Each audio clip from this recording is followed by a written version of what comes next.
Friends, मैं अपना second topic आपके लिए लेके आई हूँ और जो मेरा सेकंड टॉपिक है वो है मेरा किस चीज़ से संबंधित है, वो है मेरा सिंगल यूज़ प्लास्टिक से संबंधित है।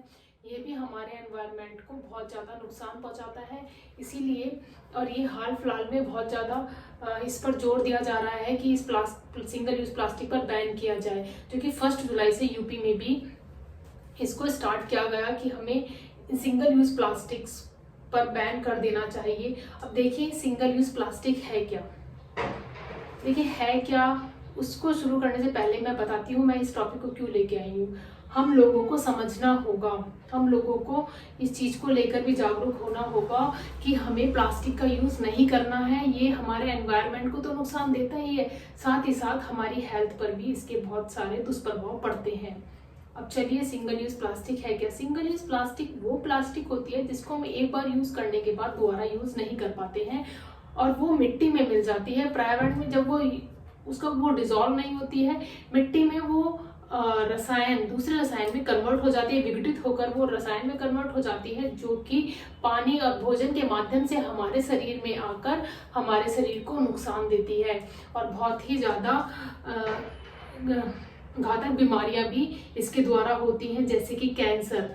अब देखिए कैंसर कोई छोटी मोटी बीमारी तो है नहीं, तो हम अपनी लाइफ को इजी बनाने के लिए चले जाते हैं और जो सब्जी वाला सब्जी देता है पॉलिथीन में उसको अपने घर ले आते हैं। हम पढ़े लिखे जरूर हैं लेकिन हम जागरूक नहीं हैं और हम उस चीज को कर रहे हैं। अब हम सबको मिलकर छोटे छोटे प्रयास से इसको इस मुहिम चलाई गई है सिंगल यूज प्लास्टिक बैन की, उस पर अपना सहयोग करना चाहिए।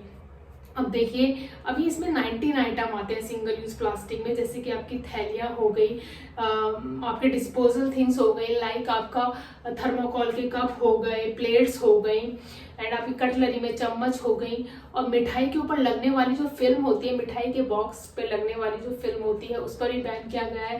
साथ ही जो कैंडी की स्टिक होती है उस पर बैन किया गया है, आइसक्रीम की स्टिक्स होती है उस पर बैन किया गया है, जो आपको बैलून मिलते हैं रोड साइड उसमें जो स्टिक लगी होती है उस पर ही बैन किया गया है, क्योंकि हमारे एनवायरनमेंट के लिए ये बहुत ही ज़्यादा नुकसानदायक है। इसीलिए मैं जोर दे रही हूँ कि हम भी इस मुहिम में अपना सहयोग पूरा दें और इस सिंगल यूज प्लास्टिक की मुहिम को बैन करने में इसको सफल बनाएं। और साथ ही आपने एक लोकप्रिय बहुत ही लोकप्रिय चैनल है कुऐप, जिसमें पर्यावरण एवं जलवायु मंत्रालय ने एक पिक्चर साझा की थी जिसमें उन्होंने कहा था कि जिसमें उन्होंने बताया है कि हमें प्लास्टिक के बैग के बदले कपड़े का बैग यूज करना चाहिए। एक तो इससे क्या होगा, ये इको फ्रेंडली है और साथ ही रिसाइकिल भी हो सकता है, लेकिन आपकी प्लास्टिक जो होती है सिंगल यूज प्लास्टिक वो रिसाइकिल नहीं हो सकती। लेकिन जो ये बढ़ गई है अब इसका भी सरकार कुछ ना कुछ करके इनका भी यूज कर रही है। जैसे सड़क निर्माण में अब इन पॉलिथीन्स का यूज किया जा रहा है, क्योंकि कैसे खत्म किया जाए, हम लोग तो उसको यूज कर रहे थे ना, अब उसको खत्म कैसे किया जाए। लेकिन आगे ना हो इस चीज के लिए हम बैग थैले का कपड़े का बना हुआ बैग यूज करें जब भी सब्जी लेने जाए, कोई भी सामान लेने जाए। इससे एक तो हमारा सामान इजीली आ जाता है और वो फटता भी नहीं है। प्लास्टिक के बैग अक्सर फट जाते हैं। हाँ, ये जो लोकप्रिय चैनल है ये कुऐप, इस पर पर्यावरण एवं जलवायु मंत्रालय ने एक चीज और बताई थी कि हम जब चाय पीते हैं, ऑफिस में होते हैं, कहीं भी बाहर होते हैं, तो हमें चाय कुल्हड़ में भी आजकल चाय मिलती है, हमें कुल्हड़ में चाय पीनी चाहिए, क्योंकि जो कुल्हड़ होता है वो मिट्टी में डिजोल्व हो जाता है और जो प्लास्टिक के होते हैं वो मिट्टी में डिजोल्व नहीं हो जाता है। तो मेरा आप सभी से अनुग्रह है कि सिंगल यूज प्लास्टिक पर बैन हो रहा है तो हमें भी उसमें अपना सहयोग देना चाहिए। वीडियो देखने के लिए धन्यवाद।